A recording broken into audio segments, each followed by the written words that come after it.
then, is that love which develops when one sees an object which reminds him of Krishna.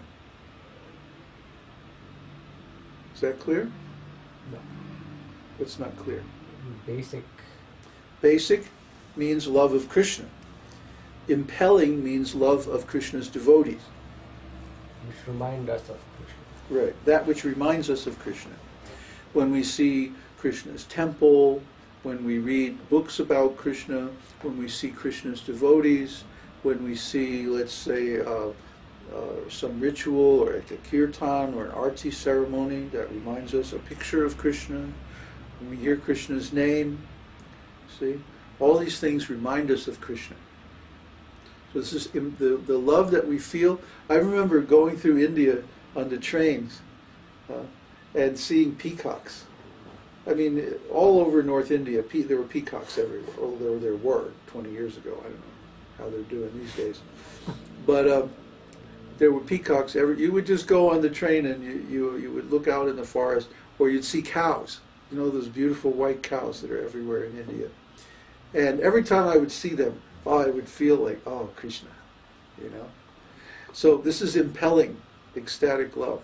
Or when you see a picture of your Guru Maharaj, you think of Krishna. That's impelling. And when you see Krishna directly, well, that's basic. Lord Krishna, who is the possessor of inconceivable potencies and qualities of transcendental knowledge and bliss, is the basic cause of ecstatic love. Remember, vibhāva means the cause. So there's the basic cause and the impelling cause. See? How does everybody become started in devotional service? It's because the devotees go out and preach. They're the impelling cause. Then when we come in contact with Krishna through his holy name, or through our devotional service, that's the basic cause. So it's like the basic cause of Krishna is reflected in his devotees and in his paraphernalia and so on. And this also acts as an impetus to devotional service. So, Lord Krishna also becomes the reservoir or impetus of ecstatic love by his different incarnations and expansions. In Srimad Bhagavatam, there is a statement in connection with the Brahma Vimohana Leela, which demonstrates something of this impelling or impetus-giving feature of ecstatic love. When Brahma was deluded by Krishna, who expanded himself into so many cowherd boys, calves, and cows, Krishna's elder brother, Sri Baladev, a direct expansion of Krishna himself, felt astonishment and said, "How wonderful it is that my ecstatic love for Krishna is again being attracted to so many cowherd boys, calves, and cows." He was struck with wonder by thinking in this way. This is one of the examples in which Krishna himself becomes the object and reservoir of ecstatic love in the impelling aspect.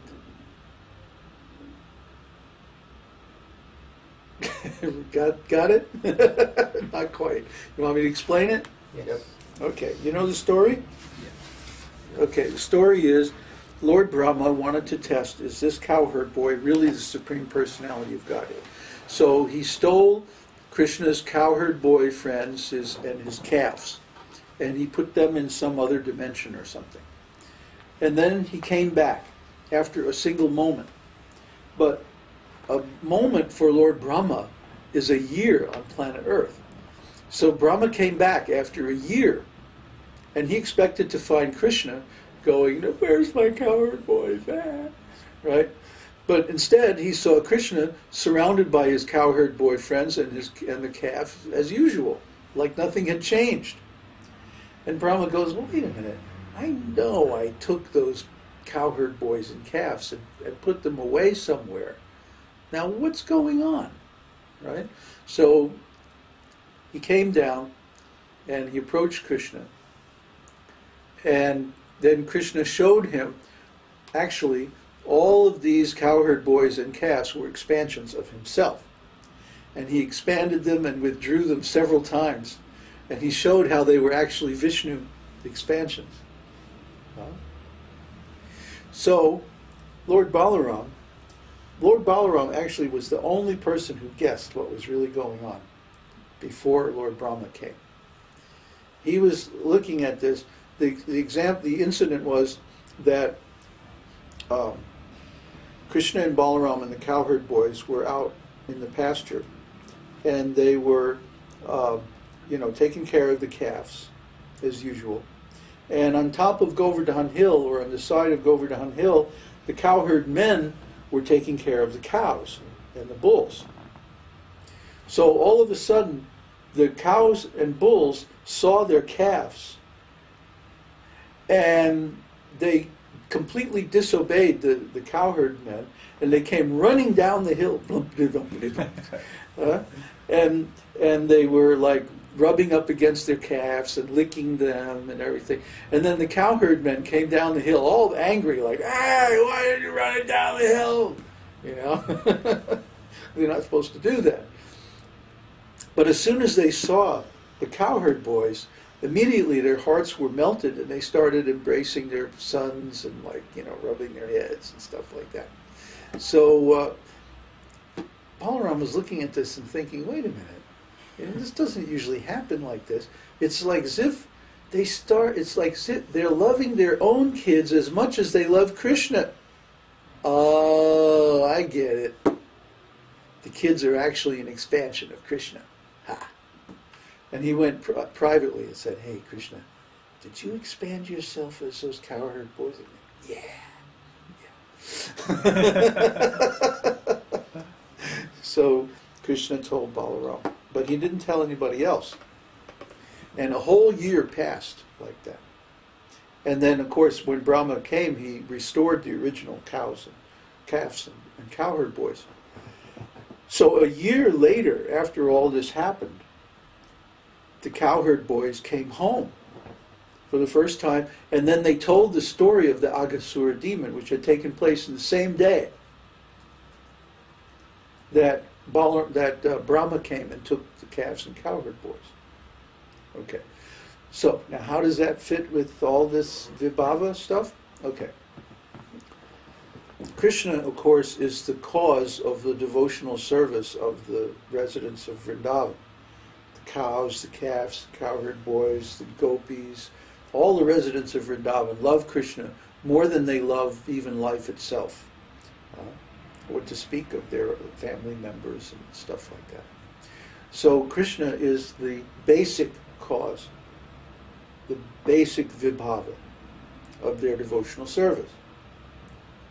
But also the other devotees are the impelling force,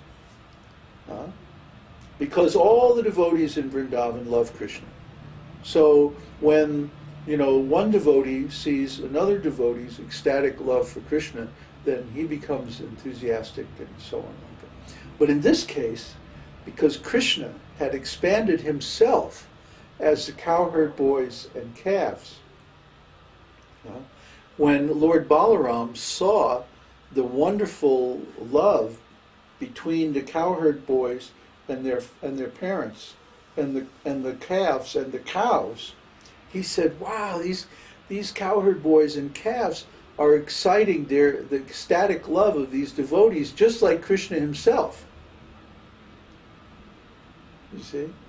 So in other words, Krishna had become both the basic and the impelling force of ecstatic love, because he had expanded himself as his own devotees.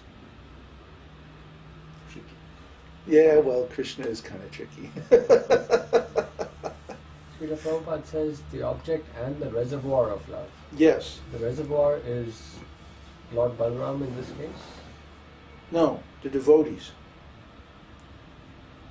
Why would they be called Krishna? Huh? You said Krishna is both the reservoir and the object of love. Because he had expanded himself as the calves and cowherd boys. Okay. See? The devotee is called the ashraya, or the reservoir of ecstatic love. And Krishna is the ashrita, or the object of that love. So in this case, the devotees, you mean the cowherd men or the cowherd boys who are expansion of Krishna? The cowherd men were the ashraya. They were the reservoir. Of love And for Krishna. Krishna. And Krishna in the form of their own sons. Right? And the calves, similarly the calves, who were expansions of Krishna, served as the basic impetus for the impelling impetus of the cows. Yes. Loving them, you see? So in both cases, Krishna had become both the basic and the impelling force of vibhāva, or the cause of ecstatic love. You see? This is transcendental psychology. Try to understand. This only applies to Krishna's pastimes. It does not apply to this material world. In this material world, people are driven by lust.